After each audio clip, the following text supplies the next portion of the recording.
O que foi a política do apaziguamento? Com o fim da Primeira Guerra Mundial e a vitória da Tríplice Entente, o Império Alemão foi considerado o principal culpado do conflito, tendo que assinar um tratado conhecido como Tratado de Versalhes, que basicamente colocava grandes restrições e uma multa pesada pela Primeira Guerra Mundial.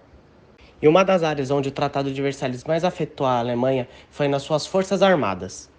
Por exemplo, o exército alemão não podia ter mais do que 7 divisões de infantaria e 3 de cavalaria. Além disso, seu exército não podia ultrapassar mais do que 100 mil homens. Eles eram proibidos de fabricar e importar carros blindados, tanques ou qualquer instrumento que sirva a objetivos de guerra. Além disso, todo o serviço militar universal e obrigatório foi abolido na Alemanha. O exército só podia ser constituído de soldados recrutados através do alistamento voluntário. Outra área que o Império Alemão também foi afetado foi na questão territorial. Além de perderem suas colônias, o Império Alemão também foi obrigado a ceder territórios, como a Alsácia-Lorena, que havia sido conquistada pela Prússia na Guerra Franco-Prussiana, mas dessa vez teve que ser cedida à França. Sabendo disso, quando Hitler ascendeu ao poder em 1933, o seu objetivo era basicamente rasgar o Tratado de Versalhes e transformar a Alemanha na maior potência da Europa. Mas Hitler sabia que ele tinha que ter cautela em rasgar o Tratado de Versalhes, começando aos poucos. Uma das primeiras ações de Hitler foi a remilitarização da Renânia, da qual foi recebida pelos franceses de forma pejorativa, mas Stanley Baldwin, que era o primeiro-ministro britânico, simplesmente recusou a ideia de intervir militarmente contra a Alemanha. Essa atitude somente serviu para aumentar o ego de Hitler e sua confiança em continuar reconquistando os territórios perdidos durante a Primeira Guerra Mundial.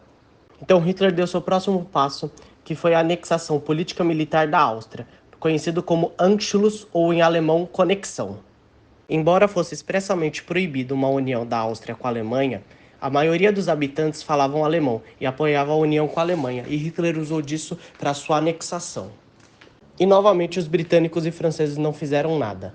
Mas o que se passava na mente dos britânicos e dos franceses? Para o primeiro-ministro britânico Neville Chamberlain, se as potências europeias cedessem alguns territórios a Hitler, uma hora sua fome expansionista acabaria e eles poderiam garantir a paz na Europa. Vale lembrar que a Primeira Guerra Mundial tinha sido o primeiro grande conflito que destruiu basicamente o continente europeu, e a última coisa que as potências europeias queriam era outro conflito dessa magnitude. Porém, os britânicos e franceses estavam enganados. O próximo passo de Hitler era anexar os Sudetos, região da Tchecoslováquia. Embora a Tchecoslováquia não quisesse ceder o território, por baixo dos panos estava ocorrendo o Acordo de Munique.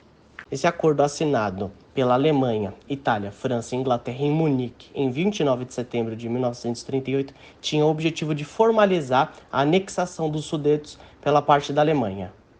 Para Chamberlain, este era basicamente o território que acabaria com a fome expansionista de Hitler.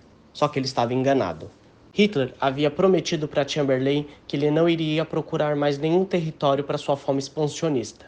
Porém, apenas 6 meses depois, Hitler pressionou o governo tcheco a ceder a parte oriental da Tchecoslováquia, que ficou conhecido como Ocupação Alemã da Tchecoslováquia, que ocorreu em 15 de março de 1939.